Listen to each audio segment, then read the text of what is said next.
supporters. But Reece, how good did that feel for you to score on your 200th Chelsea appearance today and get all 3 points too? No, it was amazing. You know, always coming back after international break. You know, we've always found it tough. You know, last time on international break we had you know, our form wasn't so good when we came back, so we knew we needed to, you know, make changes and start fast.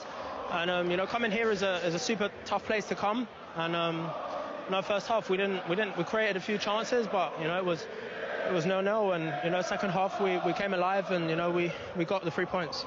Josh, what a special moment for you. Your first senior goal for Chelsea. How did that feel? No, it was quite a surreal experience. No, it's just a proud moment for me and my family, and I just want to thank God. So. Reece, how proud are you of him, seeing him come through the Chelsea youth system? Yeah, no, it's amazing to see. You know, he's finally, you know, playing more regular, and you know, he's showing the world, you know, how good he is and what he's capable of. And no, he's an amazing boy and an amazing player, and you know, long may it continue. As two academy boys, what's it like for you having someone like Reece to look up to, who's now the captain of this club? Yeah, it's that inspiration to know that you can come through the academy and play for Chelsea first team. So I'm also grateful for Reece and all the other academy players, as they give me lots of support, so it's good. Much more to come from him? Yeah, for sure. You know, he's still so young. You know, he's played a decent amount of games, but you know, he's so young. He has a super bright future, and you know, he'll kick on for sure. You talked about the importance of getting this result today. How tough did you find it out there, particularly in that first half, as you mentioned, knowing that this Forest team were going to be fighting for absolutely everything today? Yeah, of course. They made it tough for us. You know, it's always hard, you know, playing against a five, you know, when they was maybe slightly more defensive. But, you know, as the game went on, you know, we kind of got into our rhythm a bit more and, you know, created more. And then we finally, you know, took the chances when they fell to us. Well done today. Congratulations, both of you. And Reece, you're today's player of the match. Well done. Thank you. Thank you. Thank you. Cheers. Gary, there was a lot of focus, wasn't there, of course, on Nottingham Forest and all the build-up we spent talking about Ange Postecoglou. But we should mention, you know, well done Chelsea, getting the job done into the top four, because, you know, on their first half performance, 3-0 didn't look like it was on the bingo card, did it? No, it didn't, certainly didn't. So credit to Chelsea, you know, for obviously getting the job done, like we said. These are the games that you need to win if you want to challenge up near the top. But Nottingham Forest made it very difficult for Chelsea, especially in the first half.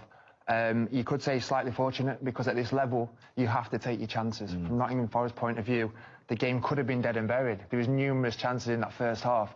They didn't take them, and this is a level you get punished. I think there was 2 goals in 3 minutes, and that's the game finished. So credit to Chelsea, they got the job done, 3 points in the pocket. You know, that's why it's unfortunate. Shay, you thought those Forest chances could come back to haunt them, and you were right. Yeah, I think Maresca as well at half-time said the first half wasn't good enough, and of course they didn't take them. This is obviously the first goal. It's a brilliant ball from Neto, don't get me wrong, it's a fantastic ball, but we're trying to look at the defensive side of things here from a Nottingham Forest. Murillo gets attached to Geu, and he's not, doesn't know that Josh is behind him. He really doesn't. There's a gap between him and Marato around the back. Champong is free as a birdie. You know, 19 Premier League first goal. It's don't get an easier header. Well, I don't think, to be honest.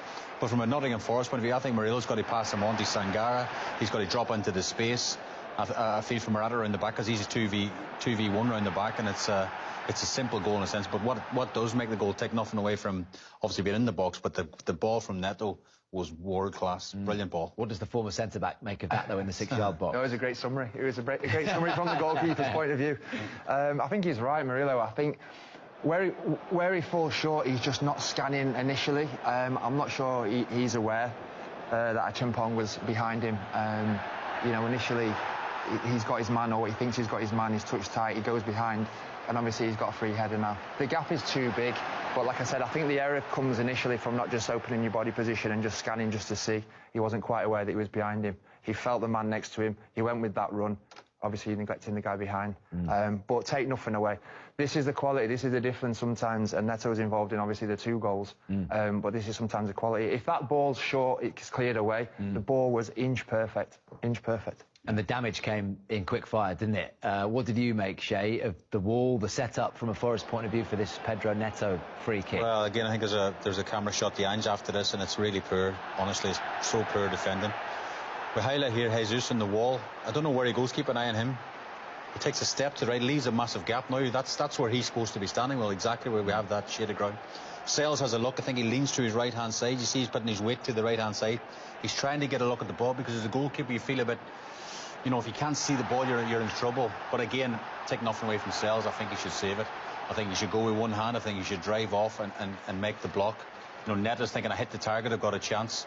But again, from a defensive point of view, there was, as I say, there's a close-up of the manager, and he's gone down these hunkers. You know, that's a basic defending. He should stay in the wall, Jesus. Sells should save it as well. Couple of mistakes there, and they're 2-0 down, mountain decline.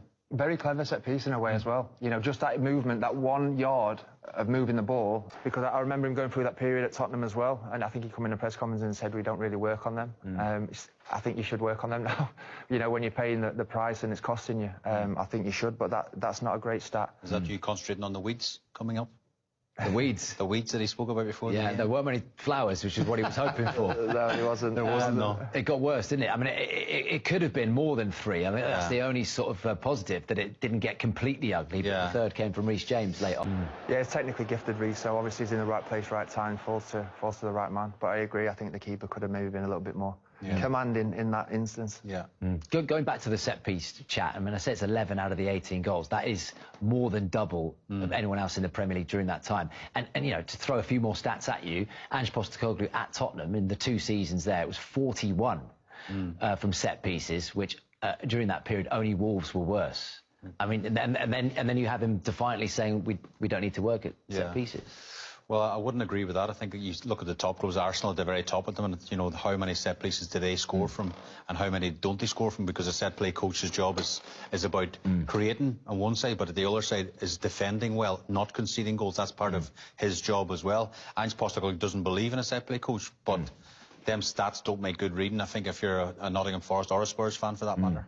So there weren't too many flowers, but there were some green shoots, and when we talked about the ones in the first half, there were a couple of green shoots in the second half. Much better from Forest in terms of tempo. Yeah, it's a brilliant first half, really, from Forest. I think Chelsea had a couple of late chances, but they were the better team by miles. I think Ange Postecoglou half-time, we're thinking, how are we not ahead? But again, we've seen this play out before, haven't we?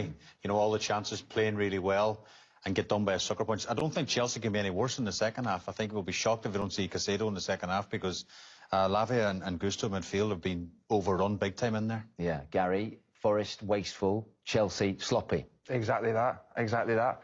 And it's been the Achilles heel of Chelsea from the first half. You see the chances that Forest have got, it's from their own doing, so sloppy in possession. They really have been. And that's where a lot of the Nottingham Forest chances have come from. This one, I thought he was just going to take Anderson on his left foot. I don't know why he's not pulled the trigger. But yeah, Chelsea very, very sloppy in possession. Yeah, it's amazing. As you say, Gary, they're causing their own problems this time. A terrible pass, I think, from Josh, and Lavia, first touch, horrendous. The only shock here is Gibbs White doesn't put it away well. It's you know, I fancied him big time. It's on the edge of the box, 20 yards out. He's got the whole goal to aim at, and he just tries to be too precise in the corner. You know, Forest should be ahead. And again, this is a minute later, I think. You know, Sanchez goes long, yeah, that's fine. But watch how open they are, Will, when it comes back. It's just as clearance. You know, again, defending, some of them's up, some of them's back. They're all over the place. Douglas Luiz with the header, and I think I sort of thought when I seen it first time, you know, Gibbs White should go with his head here. But maybe he was stretching, Gary. You think maybe it's a hard chance? Douglas Luiz got too much on it, perhaps? I thought that was a difficult chance for him, I have to admit. I think maybe if Douglas Luiz could just take a little bit off that header, it then becomes an easy opportunity. But it's just that a bit too far, and he's reaching. I think that's what he's frustrated at then, that he didn't just guide it across a little bit softer, so he can put it away. But again, poor defending from a Chelsea point of view, letting the ball bounce, and you know, they really have caused their own problems. They did grow into the game a little bit towards the end of the first half, didn't they? And a couple of chances. What did you make of these from Andre Santos, Gary? The first one, the second one we'll see in a minute. Obviously, I think that was the better of the two. This one, a little bit harder, to be honest. He's connected well, but I'd say obviously that's a half chance for me. Nice little knock down there to João Pedro that's knocked that down. And it's just over the bar. But this one was a big opportunity. Again, João Pedro on the ball. We've seen him do that many times. Drop deep, gets turned, flicks the ball over the top. Just scuffs it wide of the post. That one there was certainly the better chances. But I'd class them as two half chances, to be honest. They've not created a lot at all. João Pedro has been very quiet, starved of the ball, and just very, very sloppy in possession. Morato, lucky to be on the pitch. Shea Given? Well, again, it was Forest's first half, I think, but this is a yellow card 8 days of the week, and there's only 7 days in the week. This is crazy. I know it's only 5 or 6 minutes in, Will, but this is just not even a hard decision for the referee, Chris Kavanagh. This is a yellow card all day long. and twice on a, what day is the day? Saturday. Twice on a Saturday. So that should be a yellow card There's straight a few away. fouls in there. I know. Nothing given. And then this is just before half-time, Will, as well. So, I mean, Chris Calvin does book him at this stage, but realistically, this should be a second yellow card. He should be in the change room, like, and they're down to 10 men second half, so they really got away with what you would say. João Pedro, I do like him as a player, and I'm sure Maresca at half-time. Get at Marato, he's on a yellow already. He's very rash. Chelsea secured a well-deserved victory over Nottingham Forest yesterday in an exciting Premier League encounter at Stamford Bridge.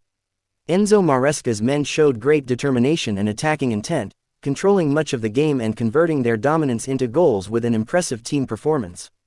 The Blues' attacking rhythm, creativity, and solid defending ensured they walked away with all 3 points. Fans were delighted to see Chelsea's improvement under Maresca, as the team displayed confidence, balance, and a winning mentality that could set the tone for the rest of the season.